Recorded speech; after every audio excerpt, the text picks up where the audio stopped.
கோவை மாவட்டம் சாந்திமேட்ல the new down அப்படிங்கிற லேஅவுட்ல கட்டப்பட்டிருக்க 2 BHK ஹவுஸை பத்தி தான் நம்ம பார்க்க போறோம். 3.65 சென்ட் லேண்ட் ஏரியால 1285 ஸ்கொயர் ஃபீட் பில்டப் ஏரியால தான் இந்த வீடு கட்டியிருக்காங்க. எக்ஸ்டீரியர் டிசைன் ரொம்ப சூப்பராகவே இருக்கு. Light and dark green combination multi colour painting பண்ணியிருக்காங்க.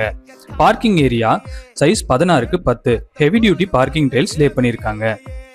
லிவிங் ரூம் சைஸ் 16க்கு 16 நல்ல ஸ்பேசியஸான ஹாலா இருக்கு. வெர்டிஃபைட் கிளாசி டைல்ஸ் ஃப்ளோருக்கு லே பண்ணியிருக்காங்க.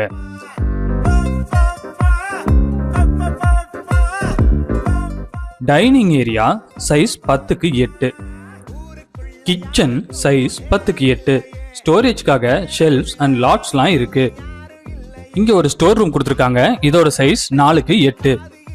வீட்டோட ஃபர்ஸ்ட் பெட்ரூம் 10க்கு 16. இந்த வீட்டில் எல்லா விண்டோஸும் பெஸ்ட் குவாலிட்டி UPVC மெட்டீரியல தான் கொடுத்துருக்காங்க. இது அட்டாச் பாத்ரூம் 4க்கு 8.